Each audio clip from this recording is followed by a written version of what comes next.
This is 6.3, number 19. So we're given a function, e to the minus x is given here, and we're told y equals 0. Y equals 0 is the x-axis, so that's here.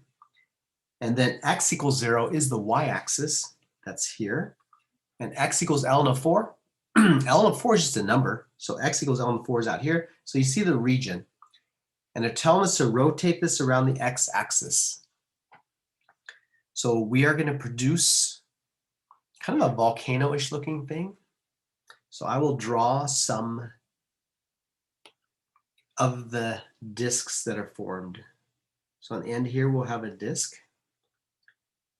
Should I color that in? I think I should. Let's color it with an orange. Okay. And then we're going to have another disk at the other end, and that's going to be the biggest one out here. That's not a disk. Try that again. That's nothing. Let's try it one more time. Third time's a charm. Third time's a charm. Third time's not the charm. Fourth time is magic. Yes, although it's crooked. Oh well, I don't know what to do. It's kind of crooked and off. I don't know how to straighten it out. And I don't like the fill. Okay, you kind of get the idea there. That was kind of you know what, it's too fat. This will be better. There we go. There we go. I like that. And maybe I can fill it in with a light line. Okay, and then we'll do one more in the middle.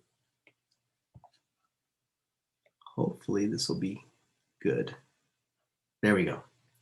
Let's thin it out a bit. I like the gold fill. Gold. Okay, so the concept, you're adding up the volume of all those disks. So your volume, how do you add up? You integrate. Where's the first disk? The first disk was at 0, and the last disk was at ln 4. They told you that. Now, the part you have to get is the radius, and the volume is pi r squared. So I need my r, and I have a problem with that r, and I'll tell you what it is in a second. And the thickness is going to be a change in x, so you have to understand it's dx. So if you're having trouble understanding why it's dx, you need to come to tutoring and have it make sense to you. Instead of memorizing, have it make sense. Now, why is r a problem? Because if we look at this, they've labeled r. They told us r is the area of that region. So if we use r, that's no bueno. So I'm going to use R1 instead. And R changes depending on where you are. If you look at R here, it's big. R here is small, R here is medium.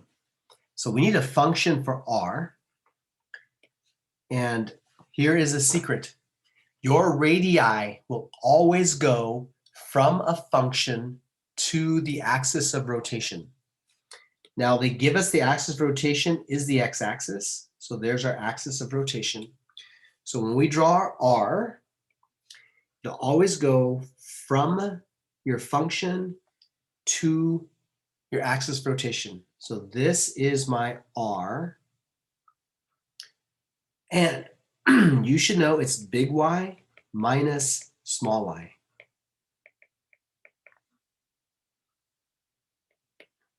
And again, if you're not sure how to find big Y and small y, you should come visit.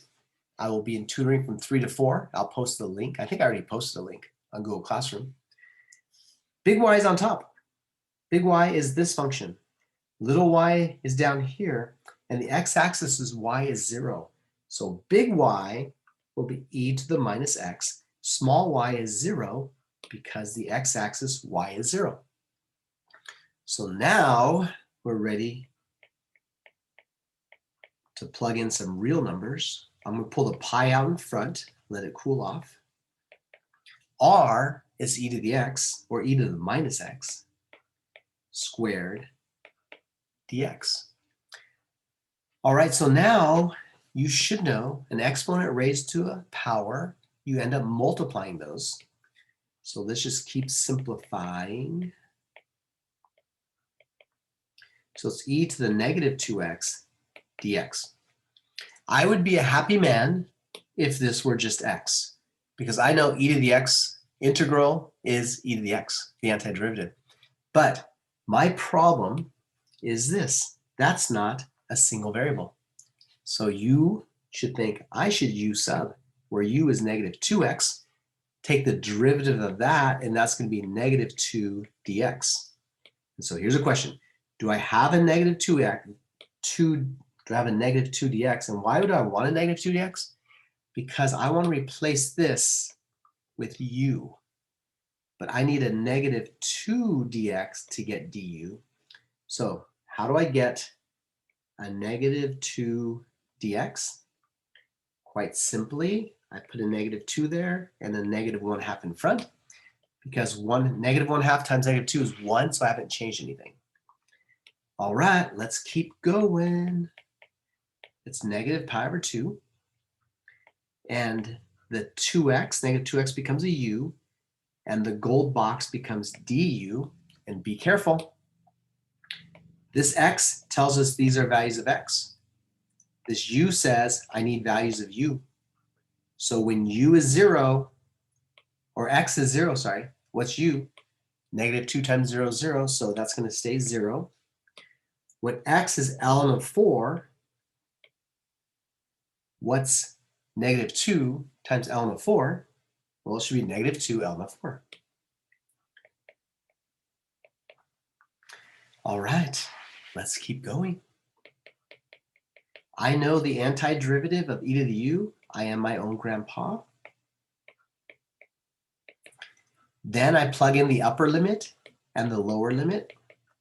I get e to the negative 2 ln of 4 minus negative pi over 2 e to the 0.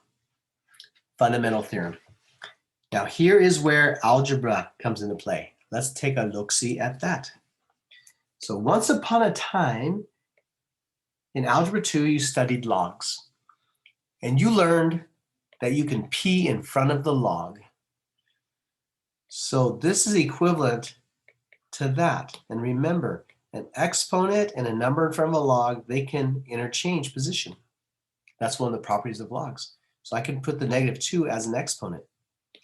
Then you learned, actually Algebra 1, if you have a negative exponent, you can flip it and make it positive. So this becomes ln of 1/16. So why do I do that? I'll show you.